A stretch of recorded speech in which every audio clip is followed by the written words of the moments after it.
ಕಾಲದಲ್ಲಿ ಬಹಳಷ್ಟು ಸಿನಿಮಾಗಳನ್ನು ಅಭಿಮಾನಿಗಳು ತುಂಬ ಹತ್ತಿರದಿಂದ ಜೀವಿಸೋದ್ರಿಂದ ಇದು ಅವ್ರ ರಿಯಾಕ್ಷನ್ ಕೊಡ್ತಾ ಇರೋದು ಒಂದು ಪರಕಾಯ ಪ್ರವೇಶ ಆಗಿದೆ. ಮತ್ತೆ ಸರಿಗಟ್ಟಲಾಗದ ಅಭಿನಯ ಅಂತಲೂ ಹೇಳ್ತಾರೆ, ಬಟ್ ಅತ್ಯದ್ಭುತ ಅಭಿನಯ ಅಂತ ಕಾಂಪ್ಲಿಮೆಂಟ್ ಕೊಡ್ತಾ ಇರೋದು. ನಿಮ್ಮ ಸಂಗೊಳ್ಳಿ ರಾಯಣ್ಣ, ನನ್ನ ಪ್ರೀತಿಯ ರಾಮು, ನೀವು ತುಂಬ ಕ್ರೆಡಿಟ್ ಕೊಡೋ ಸಿನಿಮಾಗಳನ್ನು ಕಂಪೇರ್ ಮಾಡಿದಾಗ ಕಾಟೇರ ಮತ್ತು ಈ ಥರದ್ದು ಒಂದು ನಿಮ್ಮ ಮನಸ್ಸಿಗೆ ತೀರಾ ಹತ್ತಿರವಾಗೋ ಕಥೆಗಳಲ್ಲಿ ನೀವು ಇನ್ನಷ್ಟು ಜೀವಿಸಿ ಅಭಿನಯಿಸ್ತೀರಾ, ಅಥವಾ ಅಭಿಮಾನಿಗಳ ರಿಯಾಕ್ಷನ್ಗೆ ನಿಮ್ಮ ಪ್ರತಿಕ್ರಿಯೆ ಏನು ಅಂತ? ಇಲ್ಲ ಸರ್, ಒಂದೇನಂದರೆ ನಾನು ಸೆಲೆಬ್ರಿಟಿಗಳು ಆ್ಯಕ್ಚುಲಿ ಈಗ ಇಷ್ಟೊತ್ತು ಸರ್ ಹೇಳಿದ್ರು ನ್ಯಾಷನಲ್ ಅವಾರ್ಡು ಅದು ಇದು ಅಂತ ಅಂದ್ಬಿಟ್ಟು. ನನಗೆ ಆ್ಯಕ್ಚುಲಿ ನಾನು ಸೆಲೆಬ್ರಿಟೀಸ್ ಆಗಲಿ ಕರ್ನಾಟಕ ಜನತೆ ಇದಕ್ಕೆ ಕೊಡ್ತಾರೆ ರೆಸ್ಪಾನ್ಸ್ ಇದೆಲ್ಲ, ಇದು ಆಸ್ಕರ್ಗಿಂತ ಇನ್ನೊಂದು ಅವಾರ್ಡ್ ಮೇಲೆ ಇರ್ತೀನಿ ನಾನು, ಹಂಗೆ ನಾನು ಅಂದ್ಕೊಳ್ಳೋದು. ಯಾಕಂದರೆ ಈಗ ಕಲೆಕ್ಷನ್ ವೈಸ್ ತೊಗೊಳ್ತಾರೆ ನಾನು, ಯಾಕಂದರೆ ಒಂದು ಕನ್ನಡ ಸಿನಿಮಾಗೆ ಅವ್ರು ತೋರಿಸ್ತಾ ಇರೋದು ಪ್ರೀತಿ, ಯಾಕಂದ್ರೆ ಹೌದಯ, ಯಾಕಂದರೆ ಅವ್ರು ಸ್ಪಂದಿಸ್ತಾ ಇದ್ದಾರೆ ಅದಕ್ಕೆ. ಸೊ ಇದೊಂದು ಹಿಡ್ಕೊಂಡ್ರೆ ಯಾವಾಗ ಒಂದು ಸಬ್ಜೆಕ್ಟ್ ಒಪ್ಕೊಳ್ತೀನಿ, ನಾನು ಆಗಲೇ ಹೇಳೋದಲ್ಲ ಕೆಲವು ಪಾಯಿಂಟ್ಸ್ ಇರಬಾರ್ದು ನನಗೆ, ಬಟ್ ಆದರೆ ಒಬ್ಬ ನಿರ್ದೇಶಕ ಬಂದು ಆ್ಯಕ್ಚುಲಿ ಆತ ಕನ್ಸ್ಕೊಂಡಿರ್ತಾನೆ ಆ ಪಾತ್ರದ ಬಗ್ಗೆ, ಆ ಪಾತ್ರ ಹಿಂಗೆ ಇರಬೇಕು, ಹಿಂಗೆ ಬಟ್ಟೆ ಹಾಕಬೇಕು. ಈಗ ಕಾಟೇರ ಅಂತ ಒಂದು ಕ್ಯಾರೆಕ್ಟರ್ ಇಟ್ಕೊಂಡು ನಾನು ಆ್ಯಕ್ಚುಲಿ ತ್ರೀ ಪೀಸ್ ಸೂಟ್ ಹಾಕಿದ್ರೆ ಯಾರೋ ನೋಡ್ತಾರೆ ನನ್ನ, ನಿಮ್ಗೆ ಫೀಲೇ ಆಗಲ್ಲ ಅದು. ಒಬ್ಬ ಕುಲ್ವೆ ಮಾಡೋನು ಹೆಂಗಿರ್ತಾನೆ, ಸೊ ಆ ಇದನ್ನ ಇಟ್ಕೊಂಡು ನಾ ಮಾಡೋದು.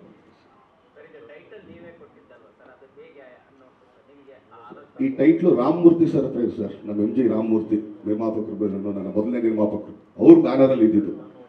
ಸೊ ಆಮೇಲಿಂದ ನಮ್ಮ ತಾತ ಅವ್ರು ಹೋಗಿ ಇಲ್ಲ ಈಗ ಚೆನ್ನಾಗಿರುತ್ತೆ ಕೊಡಿ ಅವ್ರಿಗೂ ರಾಮಮೂರ್ತಿ ಅವರಂದಾಗ ಇವ್ರಿಗೋಸ್ಕರ ನಾವು ಸ್ವಲ್ಪ ರಿಕ್ವೆಸ್ಟ್ ಮಾಡಿದ್ವಿ, ಕೊಡಿ ಸರ್ ಚೆನ್ನಾಗಿರುತ್ತೆ ಟೈಟ್ಲು ಅಂತ ಹೇಳಿ ಅವ್ರು ಕೊಟ್ಟರು. ಮಾಸ್ತಿ ಸರ್ಗೆ ನನ್ನ ಪ್ರಶ್ನೆ, ಇಲ್ಲಿ ಗೀತಾ ನ್ಯೂಸ್ 18 ಕನ್ನಡ ಅಂತ ಸರ್, ಇಲ್ಲಿ ಸರ್ ಸರ್, ಈಗ ಕಾಟೇರ ಮೂವಿಯಲ್ಲಿ ಪ್ಲಸ್ ಪಾಯಿಂಟ್ ಅಂತ ಹೇಳಿದ್ರೆ ಡೈಲಾಗ್ ಅಂತಾನೆ ಹೇಳ್ಬೋದು. ಸೊ ಆ ಒಂದು ಡೈಲಾಗ್ ಕೇಳೋದಕ್ಕೆ ಒಂದು ಹಳ್ಳಿ ಸ್ಲ್ಯಾಂಗ್ ಅಲ್ಲಿ, ಹಳ್ಳಿ ಲ್ಯಾಂಗ್ವೇಜ್ ಅಲ್ಲಿ ಬಂದಿರುವಂಥದ್ದು. ಆ ಒಂದು ಡೈಲಾಗ್ಸ್ಗಳನ್ನ ಎಲ್ಲರೂ ಕೂಡ ಒಂದು ರೀತಿ ಬಾಯಾಟ ಆದಂಗೆ ಆಗೋಗ್ಬಿಟ್ಟಿದೆ. ಯಾಕಂದ್ರೆ ತುಂಬಾ ಸಲ ಮೂವಿ ನೋಡಿರೋರು ಆ ಡೈಲಾಗ್ ಬರೋಕಿನ ಮುಂಚೆನೆ ಹೇಳ್ತಾ ಇದ್ದಾರೆ. ಸೊ ಆ ಒಂದು ಡೈಲಾಗ್ಸ್ಗಳನ್ನ ಡಿವಾಸ್ ಅವರ ಬಾಯಲ್ಲಿ ಕೇಳಿದಾಗ, ನೀವು ವೀಕ್ಷಕರಾಗಿ ನೋಡಿದಾಗ ಹೇಗೆ ಅನ್ನಿಸ್ತು ನಿಮ್ಮ ಡೈಲಾಗ್ ಬಗ್ಗೆ ಅಂತ? ಮೇಡಮ್, ಡೈಲಾಗ್ ಬಗ್ಗೆ ಹೇಳಬೇಕು ಅಂದರೆ ಫಸ್ಟು ನನಗೆ ಈಗಲೂ ನೆನಪಿದೆ, ಪೂಜೆ ಅಂತ ಮಾಡಿದ್ರು ಸಾರು, ತರುಣ್ ಸರ್. ಒಂದು ದಸ್ತು ಪೇಪರ್ ಕೊಟ್ಟು ಒಂದು 8 ರಿಂದ 10 ಪೆನ್ ಕೊಟ್ಟಿದ್ರು. ಸರಿ, ನಾನು ತಗೊಂಡು ಏನು ಬರೀಬೋದು, ಕತೆ ಹೇಳಿದ್ದಾರೆ ಅಂತ ಶುರು ಮಾಡಿದೆ. ಈ ಒಂದು ರೀಡಿಂಗು ನಾನು ತರುಣ್ ಸರ್ ಕೊಡಬೇಕು, ಆಮೇಲೆ ಜಡೇಶ್ ಸರ್ ಕೊಡಬೇಕು. ಇವರಿಬ್ಬರು ಮಾತಾಡ್ಕೊಂಡು 3ನೇ ರೀಡಿಂಗ್ ನಾನು ಕರೆಸ್ತಾರೆ. ನಾನು ನೋಡ್ತಾ ಇದ್ದಂಗೆ ಅನ್ಬಿಲೀವಬಲ್ 3 ದಸ್ತ್ ಪೇಪರ್ ಬರುತ್ತೆ. ನಾನು ಒಂದೊಂದು ಸತಿ ಫೋನ್ ತೆಗಿಲಿಲ್ಲ ಅಂದರೆ ಮಿಸ್ಬಿಹೇವ್ ಮಾಡ್ದಂಗೆ ಆಗುತ್ತೆ, ತೆಗಿಲೇಬೇಕು ಅಂಥ ಪರಿಸ್ಥಿತಿಲಿ ಬರೆದಿದ್ದು. ಬಟ್ ನಿಮ್ಮ ಪ್ರಶ್ನೆಗೆ ಬಂದಾಗ, ಯಾವಾಗ ಇವಾಗ ಮೊನ್ನೆ ಒಂದು ಸೀನಲ್ಲಿ ಇದು ಬರುತ್ತೆ, ಅದು ಟ್ರ್ಯಾಕ್ಟರ್ ಬಂದಾಗ ಏನೋ ಬೆಕ್ಕಡ್ಡ ಬಂತೇನೋ ಅಂದರೆ ಒಂದು ಸಣ್ಣ ಗ್ಯಾಪ್ ಕೊಡ್ತಾರೆ, ಇಲ್ಲ ಅಣ್ಣ ಅಂತ, ಹುಲಿ ಅಂತ ಥಿಯೇಟ್ರ್ ಆಡಿಯನ್ಸ್ಗೆ ಹೋಗ್ತಾ ಇದ್ದಾರೆ. ಅಂದರೆ ಅದು ರಿಪೀಟ್ ಆಡಿಯನ್ಸ್ ಫೀಲ್ ಆಗುತ್ತೆ, ಅವರು ಎಂಜಾಯ್ ಮಾಡ್ತಾ ಇದ್ದಾರೆ.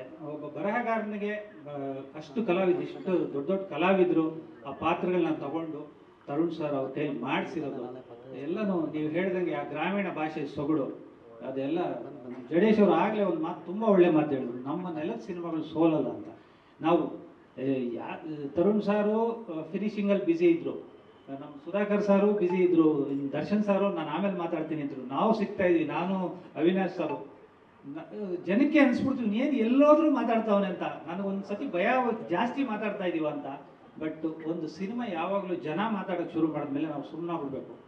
ಸೊ ಇವತ್ತು ನೀವೆಲ್ಲ ಇಷ್ಟು ಜನ ಸೇರಿ ಪ್ರಶ್ನೆಗಳು ಕೇಳ್ತಾ ಇರೋದು, ನೀವು ಸಿನಿಮಾನ ಪ್ರೀತಿಸ್ತಾ ಇರೋದು, ಇದೆಲ್ಲರದ್ದು ಕನ್ನಡ ಸಿನಿಮಾ, ಕನ್ನಡಿಗರ ಸಿನಿಮಾ ಇವತ್ತು ಗೆದ್ದಿದೆ. ಅದಕ್ಕೆ ಜನಗಳಿಗೆ ನಾವು ನಮ್ಮ ಇದನ್ನು ಬಗ್ಗಿಸಿ ನಮಸ್ಕಾರ ಮಾಡಬೇಕು. Thank you so much. Thank you sir. Tarun sir.